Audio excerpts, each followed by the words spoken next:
بسم اللہ الرحمن الرحیم۔ السلام علیکم ورحمۃ اللہ وبرکاتہ۔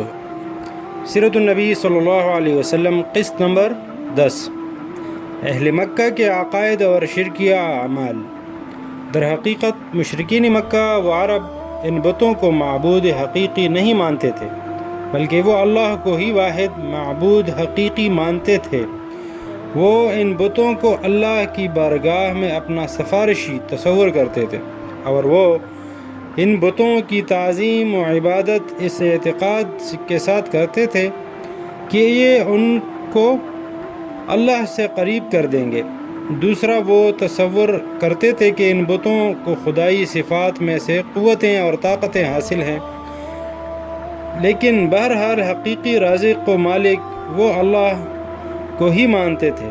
دراصل مشرک ہوتا ہی وہی ہے جو اللہ کو مان کر پھر اس کی ذات، صفات یا عبادت میں کسی اور کو شریک کرے۔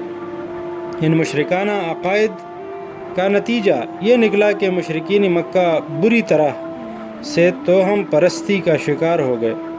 وہ بات بات سے نیک و بدشگون لیتے اور پھر برے شگون سے بچنے کے لیے کاہنوں کی خدمات حاصل کرتے۔ اس طرح کاہنوں کا جنتر منتر اور ٹوٹکوں کا کاروبار خوب چمکا ہوا تھا۔ کاہن لوگ جنوں بوتوں کے مطیع ہونے کا دعویٰ کرتے اور لوگوں کو جھوٹی سچی غیب کی خبریں دیتے تھے۔ شرک و بت پرستی میں ڈوبے یہ عرب انتہا درجے کے رسوم پرست تھے، اور جاہلانہ رسوم و رواج کا ایک طویل سلسلہ ان کے ہاں رائج تھا۔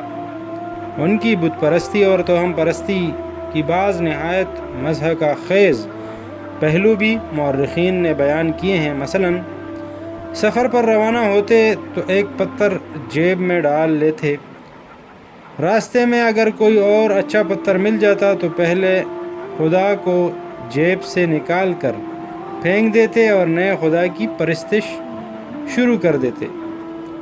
اگر روانگی کے وقت پتھر ساتھ لینا بھول جاتے تو راستے میں جس منزل پر رکتے تو وہاں سے ہی 4 پتھر تلاش کرتے، 3 کا چولہا بناتے اور چوتھے کو معبود بنا لیتے۔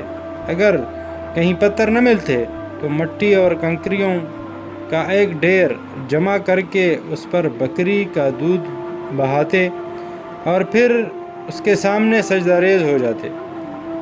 ذوق بت پرستی صرف پتھر تک محدود نہ تھا، لکڑی اور مٹی کے بھی بت بنائے جاتے۔ ایک مرتبہ بنو حنیفہ نے کھجوروں کے ایک ڈھیر کی عبادت شروع کر دی۔ اسی اثناء میں قحط پڑ گیا۔ جب کھانے کو اور کچھ نہ ملا تو سب نے مل کر اپنے خدا کو ہی کھا کر ختم کر دیا۔ یوں خانہ کعبہ، جو زمین پر اللہ کا سب سے قدیم اور مقدس ترین گھر ہے، مشرکین کے ہاتھوں شرک و گمراہی کا گڑھ بن چکا تھا۔